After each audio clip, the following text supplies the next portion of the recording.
Salam sepak bola, teman-teman netizen atau warganet. Selamat bergabung kembali ke konten terbaru dari channel YouTube Triple B. Dan di konten kedua hari ini, saya ingin membahas tentang Piala Dunia Qatar 2022 yang telah memasuki babak akhir karena hanya menyisakan 2 pertandingan lagi.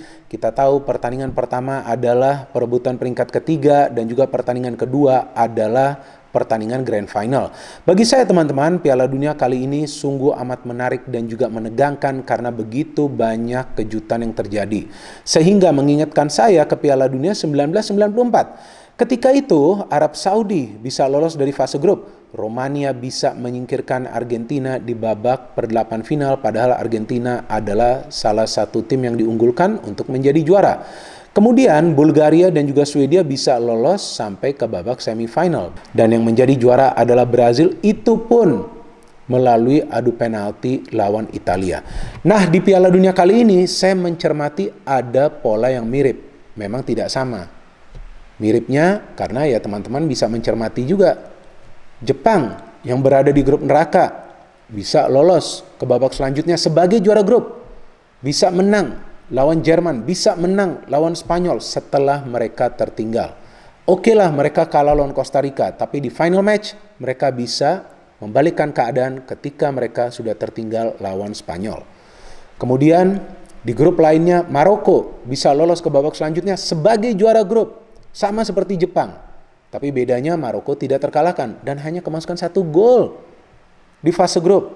Mereka juga bisa mendapatkan hasil akhir yang positif. Lawan Belgia dan juga lawan Kroasia, mereka bisa mengalahkan Belgia. Hebat loh ini Maroko. Bahkan lolos sampai ke babak semifinal. Hanya Prancis yang bisa mencetak 2 gol dalam satu pertandingan lawan Maroko. Sebelum lawan Prancis, belum ada pemain tim lawan yang bisa membobol gawang dari Maroko. Spanyol lewat, Portugal lewat. Ya, bagus dong artinya permainan mereka kan. Jadi menurut saya gak ada faktor keberuntungan. Purely taktik. Taktik mereka memang jelas lebih unggul daripada taktik tim lawan, kecuali ya di pertandingan semifinal ya. Sehingga memang mereka gak bisa lolos ke final. Tapi mereka sudah lolos ke semifinal saja, menurut saya sudah merupakan pencapaian yang luar biasa. Korea bisa lolos dari fase grup, padahal grup mereka juga berat. Ada Portugal, ada Uruguay, dan juga ada Ghana. Sampai di pertandingan terakhir saja mereka bisa menang lawan Portugal setelah tertinggal. Gol juga dicetak di masa injury time. Luar biasa juga Korea. Oke lah, kemudian di babak gugur mereka dihantam Brazil. Tapi kan tetap fighting spirit mereka terjaga selama mereka bermain di Piala Dunia. Jepang oke lah tersingkir lawan Kroasia melalui adu penalti. Tapi permainan mereka lebih unggul daripada Kroasia selama 120 menit. Kemudian Maroko, seperti yang tadi saya jelaskan. Ya memang mereka kalah efektif ya lawan Prancis ya. Tapi kan permainan mereka juga bagus. Justru mereka bisa menciptakan banyak peluang juga ke arah gawang dari Prancis. Jadi memang begitu banyak kejutan yang terjadi teman-teman di Piala Dunia kali ini yang membuat jalannya pertandingan di Piala Dunia ini sungguh menarik dan juga sulit diprediksi. Bahkan Argentina yang kalah di pertandingan pertama lawan Arab Saudi ternyata bisa lolos ke final. Di pertandingan pertama lawan Arab Saudi kan tampak Messi sulit banget berkreasi kan. Tiba-tiba dia bisa bermain bagus sampai ke babak final. Bahkan baru kali ini nih di Piala Dunia kali ini nih Messi bisa mencetak gol di babak gugur. Ya memang sih ada juga gol yang dia cetak dari penalti. Ya gak perlu saya ulangi lagi ya. Kan gak gampang itu mencetak gol dari penalti. Capek juga saya ulangi. Nah artinya memang di Piala Dunia kali ini sulit banget untuk diprediksi hasil dari sebuah pertandingan. Memang final idealnya ini adalah Argentina lawan Prancis. Dan ini adalah salah satu duel terbaik yang akan terjadi di atas lapangan karena ada Messi dan juga ada Mbappe. Tapi saya agak bingung ketika saya membaca begitu banyak komen dan juga postingan di sosial media yang mengindikasikan bahwa Piala Dunia Qatar 2022 ini ada banyak pengaturan. Nah, saya agak bingung sih. Dimulai dari pertandingan pertama tuh, Arab Saudi lawan Argentina. Yang teori konspirasinya adalah Argentina sengaja mengalah agar mereka nanti di pertandingan selanjutnya dianggap remeh oleh para pemain tim lawan. Tapi ternyata kan nggak seperti itu. Memang Argentinanya nggak bisa main. Kemudian pertandingan Spanyol lawan Jepang diindikasikan bahwa Spanyol ini sengaja mengalah agar bisa mendapatkan lawan yang lebih ringan di babak gugur. Dan benar mereka mendapatkan lawan yang lebih ringan, tapi kan nggak lolos juga. Dan saya pernah jelaskan bahwa nggak seperti itu hitungannya. Nggak mungkin ada hitungan seperti itu dari kubu Spanyol karena ini namanya Piala Dunia. Para pemain membela negara. Ya, nggak mungkin mereka istilahnya tuh jual pertandingan. Dan betul kan, akhirnya mereka gugur. Mereka kalah lawan Maroko meskipun itu melalui adu penalti. Kemudian juga ada yang menjelaskan bahwa ini Portugal mengalah lawan Korea karena sudah gak penting lagi, biar aja Korea yang lolos. Jangan sampai Uruguay yang lolos loh. Apa hubungannya Portugal dan Uruguay? Gak ada masalah juga seharusnya bagi Uruguay untuk lolos. Dan terbukti kan, Portugal juga gak bisa lolos sampai semifinal. Kalahnya lawan siapa? Lawan Maroko. Dan Korea memang jelas keluar sebagai tim yang lebih baik di pertandingan lawan Portugal. Bahkan Cristiano Ronaldo tidak berkutik di pertandingan tersebut. Jadi maksud saya gak ada yang namanya pengaturan di Piala Dunia kali ini. Dan yang paling baru nih, yang saya baca nih, teori konspirasi, adalah bahwa Maroko sengaja mengalah agar Prancis bisa lolos ke final dan mengalahkan Argentina. Saya bingung, ini pemikiran dari mana ini seperti ini? Banyak loh postingan-postingan seperti ini ya, kalian bisa cari sendirilah di berbagai platform sosial media.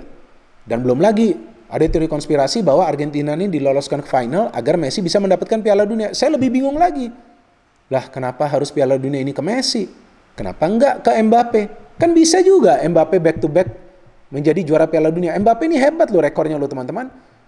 Dia telah mencetak 9 gol di bawah 20 pertandingan selama dia bermain di Piala Dunia. Messi saja membutuhkan 23 pertandingan untuk mencetak 9 gol. Ronaldo saja baru mencetak 8 gol di Piala Dunia.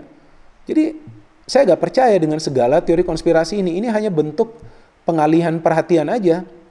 Karena ya jelas para pemain dari tim yang memang berjuang di Piala Dunia ini jelas membela negara dan mereka ada harga diri yang mereka pertaruhkan. Ya kalau yang namanya kalah ya kadang-kadang memang taktiknya gak jalan di atas lapangan. Belum lagi banyak yang menilai bahwa Argentina bisa lolos ke final karena banyak mendapatkan penalti, dibantu wasit. Atau juga dibantu wasit yang berada di ruang VAR. Padahal yang saya melihat, ya mereka mendapatkan penalti karena memang ada yang dilanggar pemain mereka. Kan ada juga VAR cek juga dari pelanggaran yang dilakukan oleh pemain tim lawan ke pemain mereka. Dan gak semuanya juga gol kan dari Messi. Messi ada miss juga lawan Polandia. Terus banyak juga yang menilai itu seharusnya Messi mendapatkan 2 kartu kuning. Lawan Belanda lah, kenapa harus mendapatkan 2 kartu kuning? Wasitnya saja sudah memberikan belasan kartu kuning, sampai sekarang udah gak boleh lagi memimpin pertandingan di Piala Dunia. Ya artinya kan semua teori konspirasi ini memang gak ada dasarnya.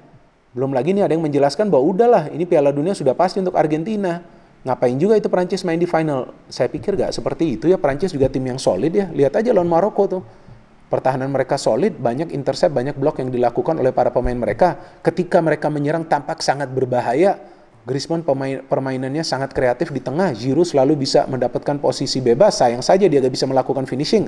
Mbappe bermain habis-habisan, beberapa kali di tackle keras. Tchouaméni beberapa kali bisa memenangkan bola. Bagaimana dengan Argentina? Emangnya gampang itu Argentina bisa menang lawan Kroasia? Enggak, taktiknya kan benar. Main counter. Main counter akhirnya Kroasia ini kebuka terus pertahanannya. Kalau saya yakin bahwa di Piala Dunia kali ini nggak ada pengaturan seperti itu. Bahwa tim yang lolos ke final ini lolos secara fair. Jadi kalau Argentina memang banyak mendapatkan penalti, kalau nggak salah mereka mendapatkan 4 penalti dari 6 pertandingan mereka ya. 1 kan gagal tuh Messi, yaitu karena memang ada pelanggaran ke pemain mereka.